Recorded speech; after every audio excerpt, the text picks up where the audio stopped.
Hey guys, രേഖാചിത്രം. ആസിഫിക്കയാണ് main ലീഡായിട്ട് അഭിനയിക്കുന്നത്. കിടിലം പടം. എന്ത് നല്ല പടം, എന്ത് നല്ല സ്ക്രിപ്റ്റ്, എന്ത് നല്ല തിരക്കഥ, എന്ത് നല്ല അഭിനയം.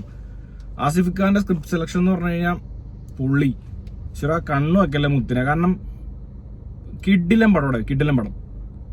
പടത്തിനകത്ത് നമ്മള് കമ്പനിയൊക്കെ അടിച്ചിരിക്കുന്ന സമയത്ത് നമ്മൾ ഫ്രണ്ട്സ് ആയിട്ടിരിക്കുമ്പോ നമ്മൾ ചില തള്ളുകഥകൾ പറയില്ലേ, എടാ ഞാൻ ഇന്നലെ അവിടെ പോയി, എന്നിട്ട് അവിടെ നിന്ന് അങ്ങനെ നമ്മൾ തള്ളുമ്പോ തള്ളി ഒരു പീരീഡിൽ ഒരു പർട്ടിക്കുലർ ടൈം എത്തി കഴിയുമ്പോ ഇത് സത്യമാണ്, ഇനി അവൻ ശരിക്കും പോയാ എന്ന് തോന്നിക്കില്ലേ.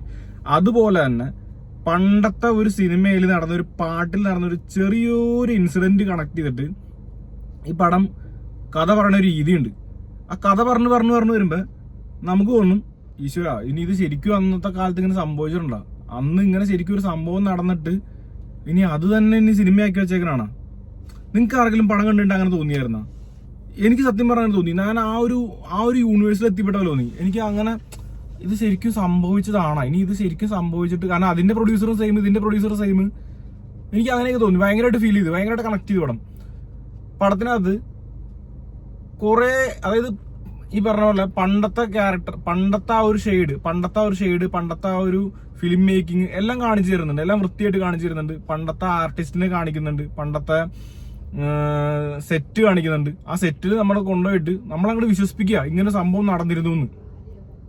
അതും ബ്രില്യന്റ് ആയിട്ട്. ജോൺ മാന്ത്രിക്കൽ, രാമു, അതുപോലെ തന്നെ ജോഫിൻ ടി ചാക്കോ, ഈ 3 പേരെ എടുത്ത് പറഞ്ഞേ പറ്റൂ, നമിച്ചേ പറ്റൂ.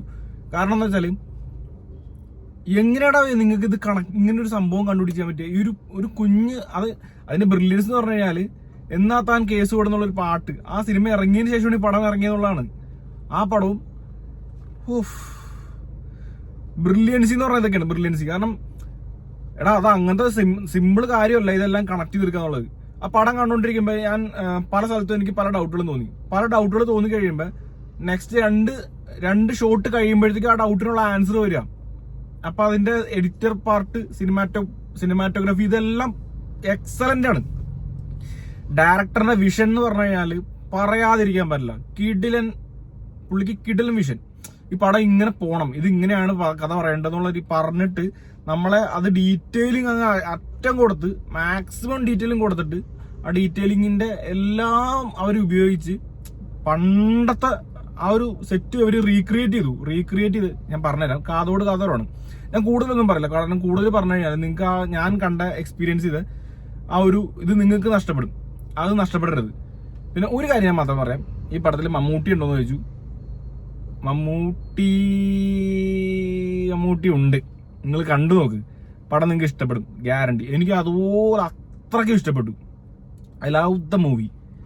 ആസിഫിക്കൊക്കെ അയ്യോ, ആ കൂമൻ എന്നുള്ള സിനിമയില് പുള്ളിയൊക്കെ അഭിനയിച്ചൊരു സെറ്റപ്പ് ഉണ്ടല്ലോ, അതിന്റെ കുറച്ചും കൂടി ഒരു എക്സ്പ്ലോർഡ് വെർഷൻ. അതിൽ പുള്ളിക്ക് ഒരു നെഗറ്റീവ് ഷെയ്ഡ് ഉണ്ടെങ്കിൽ ഇതിനകത്ത് ആ നെഗറ്റീവ് ഷെയ്ഡിലാണ്ട് ക്ലിയർലി നായകൻ എന്നുള്ള ഒരു പാറ്റേൺ കൊടുത്തിട്ട് കിടിലം പടം. എനിക്ക് അധികം ഒന്നും പറയാൻ തോന്നുന്നില്ല.